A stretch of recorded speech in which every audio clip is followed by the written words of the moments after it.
Over the past decade, I've watched American troops operate on the front lines of war in Iraq and Afghanistan, both as a U.S. Marine and later as a journalist. During that time, two things have struck me. First, Americans have developed a low tolerance for seeing their soldiers return home in coffins. And second, soldiers are surrounded by an overwhelming amount of new technology. It's now part of their everyday lives. These two trends are shifting the way the U.S. fights its wars. The Pentagon is currently building an army of what it calls unmanned systems. It's their fastest growing arm of development. And there's a momentum to create machines with more autonomous capabilities, robots which can take certain decisions themselves. But what will this new era of warfare look like? And do the legal and political structures exist to deal with it? These are big meta changes that are happening in war that we've got to wrap our heads around. So I see this as a very major threat to respect for human rights. What is war going to look like when it's robot versus robot? Who wins that war, and how can you even tell?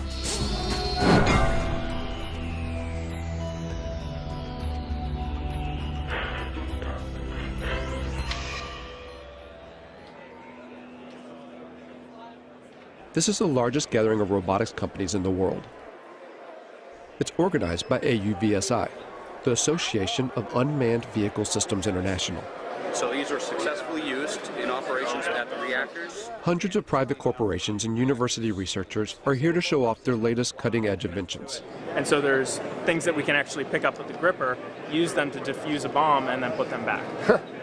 They're all either selling their products or soliciting funds for their projects. And most of them are targeting a single customer with deep pockets, the U.S. military. This is an annual conference for the robotics industry in Washington, D.C. Years ago, this was a pretty small gathering. This year, there'll be over 7,000 attendees. It's an enormous business here now. It covers everything. You'd be surprised what you could find. Everything from unmanned boat ships, submarines, to armed drone helicopters. And just the air portion of the robotics or unmanned industries this year will be worth $7 billion. In 2009, the U.S. Defense Department earmarked $18 billion over 5 years for the development of unmanned systems. This boom in military robotics comes off the back of the so-called global war on terror. The wars in Iraq and Afghanistan, along with lethal action in Pakistan and Libya, have created a political and strategic space for unmanned robotic systems. It's not a situation where you're in these big, formation operations or fights. You're dealing with very explosive, very spontaneous events. So you need something that's watching all the time and something that's very adaptable to be able to move from one location to another very quickly. The U.S. Air Force is presently training more unmanned systems operators than it's training manned fighter plane and manned bomber plane pilots put together. But that actually makes perfect sense because they're actually buying more unmanned systems than they're buying manned fighter planes or manned bomber planes. The number of drones in use by the U.S. military has surged from a handful in 2001 to over 7,000 today. And the number of ground robots has shot from 0 to 12,000.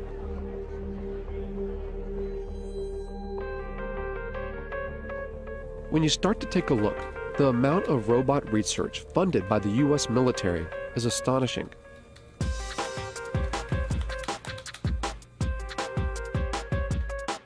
Faultlines put in more than 100 requests and follow-ups to the Pentagon, military contractors, private robotics companies, and university research labs. But gaining access to see how these tax dollars are put into use isn't easy. When we could actually get a response, it was almost always a firm no. After several months of chasing, only a handful agreed to allow us to film.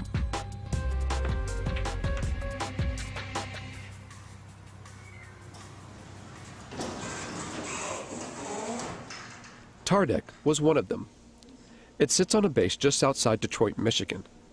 If you just want to try it out, drive. Seriously? That's it.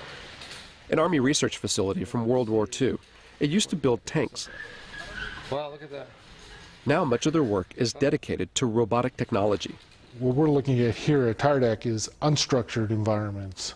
So robots that can move out of the area of very strict programming. So one of the ways of doing that is through teleoperation. So we have, it's not the classic robot, it's somebody actually controlling something. It's not a remote controlled car because they're doing it through a TV set. All the robots here are collaborations between TARDAC and private companies or university labs, or both. Companies like iRobot in Bedford, Massachusetts. This is the home of the PackBot, one of the first ground-based robots the U.S. military adopted after 9/11. Thousands are being used in Iraq and Afghanistan to defuse improvised explosive devices, or IEDs. The old way of doing business was to ask an individual, our sons, our daughters, our brothers, our sisters, to mount up one of those heavy, cumbersome, hot bomb suits and literally to waddle out to go face to face with an IED.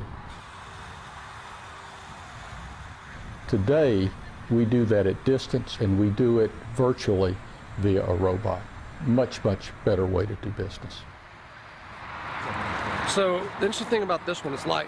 It weighs about 5 pounds or so. And here's what the military wanted. A robot that you could throw, say over a wall or something, and then look, it rights itself. And now you can see over that wall with the cameras on that robot. With video game-like controllers, soldiers can guide recon robots like this one to see over walls or defuse bombs. These ground-based robots add a buffer between the soldiers that use them and a potential threat, whether it's a bomb or a human enemy. But technology designed to save lives can be easily modified to kill. The step between putting a laser beam on someone's forehead, it's not a technological leap to then putting a bullet in their forehead. It's actually a legal, political question. We feel strongly and ethically that there has to be a man in the loop. If you look at the history of any military technology, it typically starts in reconnaissance, then becomes frustrated that you see bad happenings but can't deal with them, and it evolves to strike. Really, the technology will happen. It's how we're going to deal with that technology. While the idea of arming ground robots still seems taboo, in the air, it's a line that has long been crossed. At a Utah Army testing facility, the military has invited members of the media to a display of its unmanned aerial systems.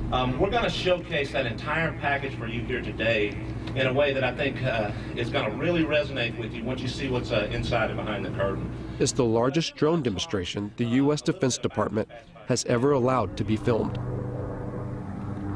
As the drones fly overhead, journalists watch the mock operation from inside a hangar. From 7,000 meters in the air, the Gray Eagle hunts its target. 8-9, Overlord Maine. Maintain eyes on that truck. It's estimated that the Pentagon will invest nearly $37 billion toward drone development through 2020, advancing unmanned systems more than piloted aircraft.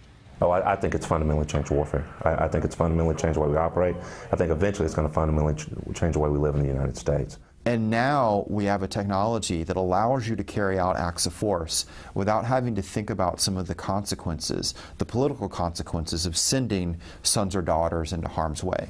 So in my mind, the barriers to war in our society, they were already being lowered. Now we have a technology that literally takes those barriers to the ground. Apache 17, track target 2. All of which make it such an attractive tool for the U.S. But drones are some of the most controversial weapons in the American arsenal, particularly in their use for targeted killings, a phrase first termed under the Bush administration's so-called War on Terror, to use lethal force against specific individuals.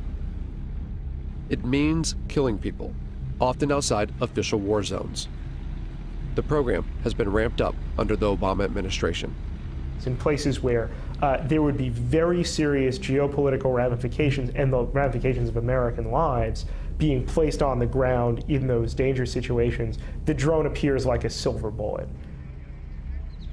Pakistan has borne the brunt of the silver bullet. And it's all secret. The CIA, not the military, runs the Pakistani drone program. The CIA is not required to offer any information about its operations, how it selects its targets, who's in charge, and how many people are killed. And the Obama administration will not officially discuss the CIA drone program, not even to confirm or deny its existence. If they can't even say the word, where's the accountability? How could we even know how well this program is working, even if you want to put aside the questions about whether we should be using drones as instruments of war? There's just so little transparency and so much opacity when it comes to this program, when it belongs to the CIA, that some people now think if it belonged to the military, you could at least get more insight into how it works and then debate about whether it should be run this way. Reportedly, civilians and private contractors control the CIA drones, pushing a button from their offices thousands of miles away in Langley, Virginia. At the time this film was made, there have been 308 drone strikes reported in Pakistan since 2004. 256 of those under President Obama. That figure could be far higher. Over 200 strikes hit the region of Waziristan alone, roughly one attack every 4 days. Conservative estimates put the total number of deaths around 2,900. Of those, over 750 were civilians, including 175 children. And at least 1,100 people have been injured. The CIA and the Obama administration have extended these strikes to Yemen and Somalia, and according to recent U.S. diplomatic cables released by WikiLeaks, the United States is building secret drone bases in places like Ethiopia and the Seychelles, an indication that Washington wants to increase surveillance and strikes in the region. At least a dozen strikes have been carried out in Yemen, one of which in late September killed Anwar al-Awlaki, an American-born imam with alleged ties to al-Qaeda. The willingness to target and kill a U.S. citizen provides just one example of how this secret war often operates beyond recognized legal boundaries. If a intelligence operation carries out an airstrike that goes awry, that accidentally kills civilians, that violates the rules of engagement, there's not a court-martial process set up for that. There is, in my view, at the end of the day, no accountability for what is going on now. Philip Alston spent 6 years studying the legality of the U.S. drone program for the United Nations Human Rights Council. The congressional committees have, as far as anyone knows, never exercised oversight in any specific way in relation to these killings. He says that the American government's justification for the strikes, self-defense in response to 9/11, even now, 10 years later, is a manipulation of the international laws governing conflict. Now, in terms of international law, that represents a fundamental breakdown in what are called the rules on the use of force. It would enable the United States to use force against any target, any country, any time.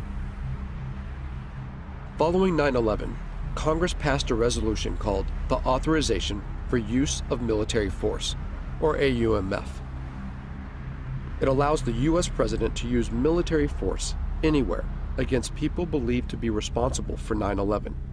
And when the Obama administration has been asked, what authorities do you possess to go, into Yemen, to go into Somalia, even, outside Afghanistan into Pakistan, for the purposes of attacking people that you say are aligned with al-Qaeda, they use the AUMF. I think the U.S. is certainly risking setting itself up for a significant global backlash against its extension of power extraterritorially. But the bigger problem, of course, is other states saying, well, this is the norm. You do it. Why shouldn't we do it? The UN Human Rights Council has taken no action to further investigate the legality of the U.S. drone program. While the U.S. continues to expand the program, 45 other nations are working on their own drones, many being sold on the open market. In the rush to churn out robotic military systems, who buys these technologies and how they're used has minimal international oversight. In short, the law is not keeping up with the pace of development. You know, technology doesn't stop, and that's, I think, one thing that people need to realize is that it's accelerating ever faster, not just in the number that we're using it, but how advanced it is. The accelerated pace of development is such that it is inevitable that we are creating machines that are going to be able to do things we cannot currently conceive of them doing. I think if the United States were serious, part of this major program to, if you want to create a word, to robotize its war-making functions, would be to build in various safeguards designed to ensure respect for the laws of war.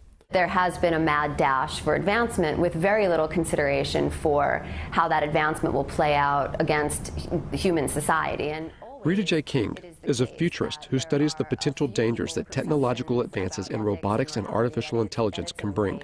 Within the United States, you have the military, and then you have, private business, and you have universities. So all these different groups are doing their own research and their own creations at different paces, and eventually there will be more of a coming together of these different aspects of the programming and the creations, and we will cross a line. In a university lab at Virginia Tech, Professor Dennis Hong and his students work on a robotic soccer team. The real thing is, if you want to use these robots outside the lab in real life doing real work, then without all the skills needed to playing soccer, it won't happen. So it's a really good controlled competition where we can develop all the technologies needed for robots to be used in real life. Virginia Tech's funding comes from a variety of sources. These robots are part of a project sponsored by the National Science Foundation. But they also take on projects financed by the U.S. military. So as a research lab, the technology we develop, we want the society to be using our technology. Of course, many of our robotics projects, most of them, if not all of them, are to help the society. But here they recognize that a technology's ultimate use is unpredictable. Time to time, as a group, we sit down and discuss about these kind of problems. Mainly, it's very sensitive, especially for when we work on military-funded projects and those kind of things. But many times, we don't have any control once it leaves our hands. However, that's true for any technologies, any science besides robotics as well. It's hard to put a timeline on how fast robots and artificial intelligence will develop. But almost everyone we spoke to seemed to believe that in just a few decades, the robots that will exist in our world will be unrecognizable by today's standards.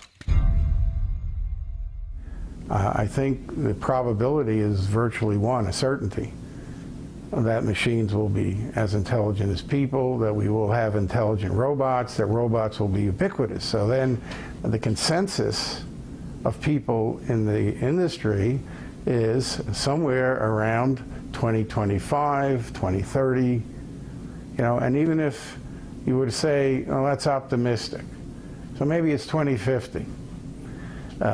Maybe some of us won't be around to see it, perhaps, but it's not that far in the future. It's not 1,000 years. It's not 500 years.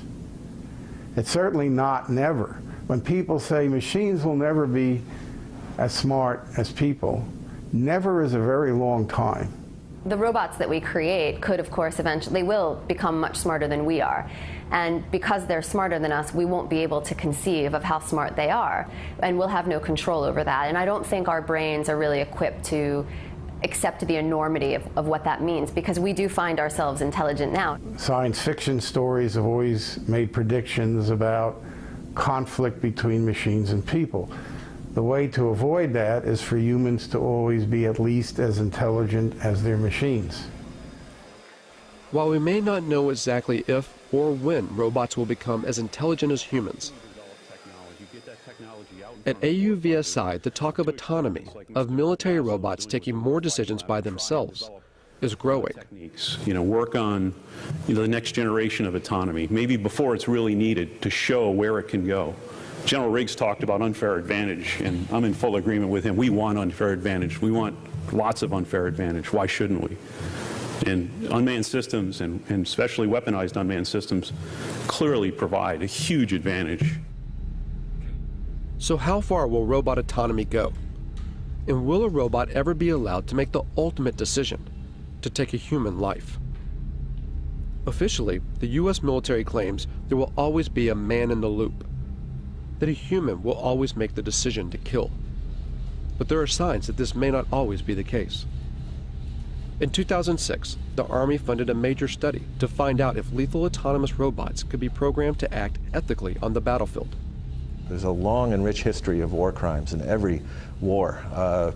We try and train our soldiers, and soldiers are instructed in this, but we are human beings. And there is emotions, there's anger, fear, frustration. We don't have to put those in autonomous systems. We can engineer out the emotions that get in the way. Ron Arkin, a professor at Georgia Tech, worked on this study and argues that robots can be more ethical than human soldiers, even in decisions to kill, by programming in what he calls bounded morality.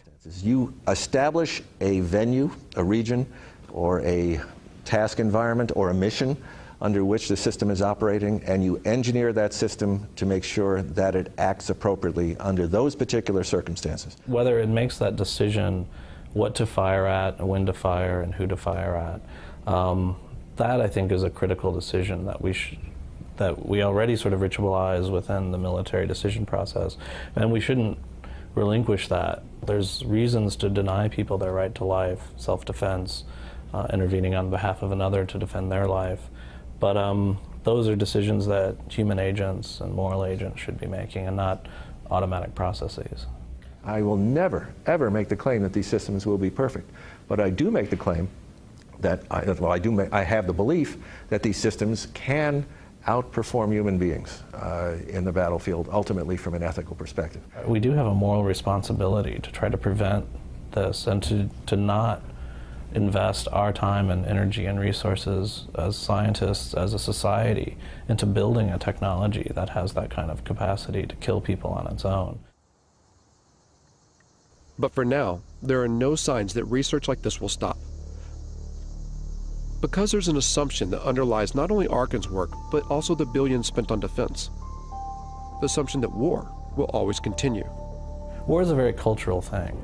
It's a kind of a social deliberation instead of a moral deliberation, or a cultural deliberation, if you will.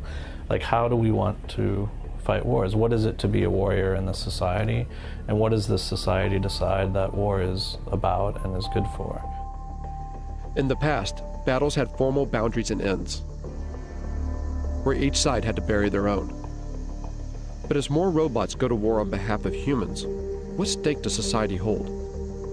As killing becomes more automated, does it make war all too easy? So I think that is a big issue as far as what these technologies are going to do, and making war much easier to become involved in, and really detaching, especially in the United States, the American public from its sense of responsibility and moral and social deliberation that should go into deciding when wars occur. A lot of people say, well, why don't we stop working on this technology? There's a problem, though. You'd have to stop science. It means you'd also have to first stop war and stop capitalism.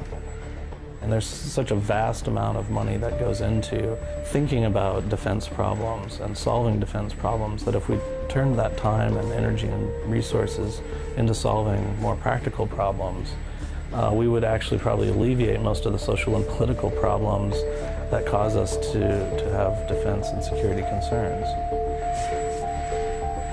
And the fact of the matter is that most of the funding that's going into robot research, of course, is to create a better war machine. And to what end? It demonstrates how far we are from the sort of intelligence we need to build robots that can help us instead of